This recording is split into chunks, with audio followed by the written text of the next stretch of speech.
அனைவருக்கும் வணக்கம். தலைப்பு ஆத்திச்சூடி, பழமொழி, மேன்மக்கள் சொல்கேள். ரத்தினபுரி அப்படிங்கிற அழகான கிராமத்துல ராகவ், சந்தியா என்ற தம்பதியினர் வாழ்ந்து வந்தாங்க. அவங்களுக்கு கவின் என்ற மகன் இருந்தான். கவின் அப்படின்னா அழகுன்னு பொருள். பேருக்கு ஏற்ற மாதிரி கவின் ரொம்ப அழகா இருந்தான். கவின் 7ஆம் வகுப்பு படித்து வந்தான். அவன் அறிவில் சிறந்தவனாக இருந்தான். ஆனா பெரியவர்களின் பேச்சுல கொஞ்சம் அலட்சியம், எதுலையுமே ஒரு அலட்சியமாகவே இருந்தான். அவங்க வீட்டுல தான் அவங்க தாத்தா பாட்டியும் இருந்தாங்க. தாத்தா பாட்டி 2 பேரும் கவினுக்கு சிறு வயதிலேருந்தே நல்ல நல்ல சிறுகதைகள், நல்ல நல்ல தகவல்கள், பழக்க வழக்கங்கள் எல்லாமே சொல்லி சொல்லிதான் வளர்த்தாங்க. ஆனா கவின் அது சிலதை பின்பற்றிட்டு சிலதை முறையாகவே பின்பற்ற மாட்டான். இதுலயே ஒரு அலட்சியமாகவே இருந்தான். கவின் ஒரு நாள் பள்ளிக்கு கிளம்பிட்டு இருந்தான். அவனுடைய பள்ளி வீட்டுல இருந்து நடக்கிற தூரம் தான். அதனால பள்ளிக்கு கவின் நடந்தே செஞ்சுட்டு வந்துடுவான். ஒரு நாள் அதே போல் கவின் பள்ளிக்கு கிளம்பும் போது பெற்றோரிடமும் தாத்தா பாட்டியிடம் சென்று வருகிறேன் என்று சொல்லிட்டு போனான்.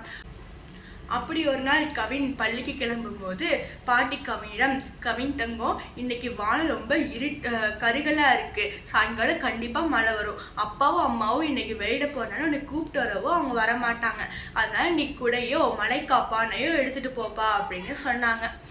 இல்லாட்டி நீ நனைஞ்சிருவ அப்படின்னு சொன்னாங்க. அதுக்கு கவின் பாட்டியிடம் என்ன சொன்னான்னா, அதெல்லாம் மழை வராது பாட்டி, சாயங்காலம் மழை வருமா வராதான்னு உங்களுக்கு எப்படி தெரியும், நான் போயிட்டு வரேன் அப்படின்னு சொல்லிட்டு பாட்டியோட பேச்சை புறக்கணிச்சுட்டு அலட்சியமா போனானாமா.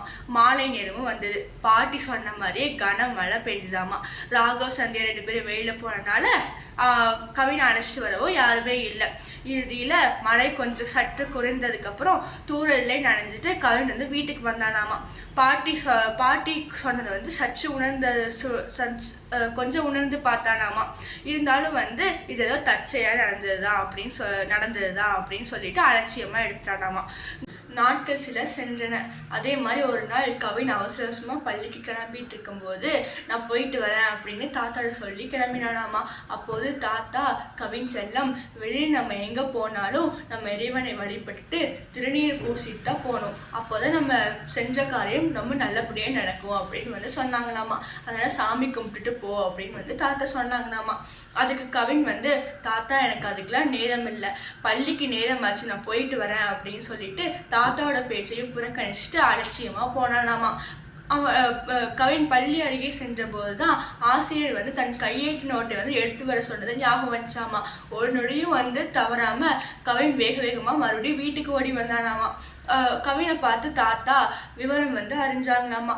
அப்போ தாத்தா கவினை பார்த்து சொன்னாங்களாமா, பார்த்தாடா தங்கம், நீ எனக்கு நேரம் இல்லை, இறைவனை வழிபடுறதுக்கு எனக்கு நேரம் இல்லை அப்படின்னு சொல்லிட்டு போனேன். ஆனால் அந்த கடவுளே உன்னை திரும்பி வீட்டுக்கு வர வச்சிட்டார் பார்த்தியா, இப்போதாவது போய் இறைவனை வழிபட்டுட்டு திருநீர் பூசிட்டு போயிட்டு வா தங்கம் அப்படின்னு சொன்னாங்களாமா.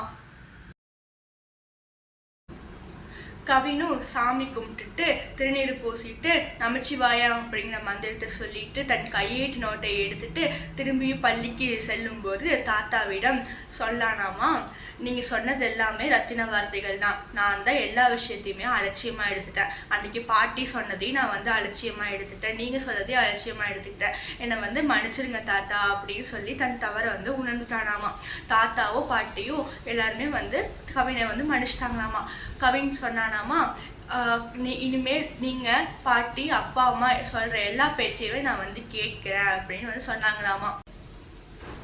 அறிவை ஊட்டி வளர்க்கும் நம் அம்மா, நல்வழி காட்டும் நம் அப்பா, அறிவு, அன்பு, நல்வழக்கம் என அனைத்தையும் கலந்து நமக்கு தரும் தாத்தா பாட்டி என அனைத்து பெரியோர்களின் கூறும் அறிவுரைகளை நாம் கேட்டு அதன்படி வாழ்க்கையில் பின்பற்றினால் நம் வாழ்க்கை எங்கோ போய்விடும்.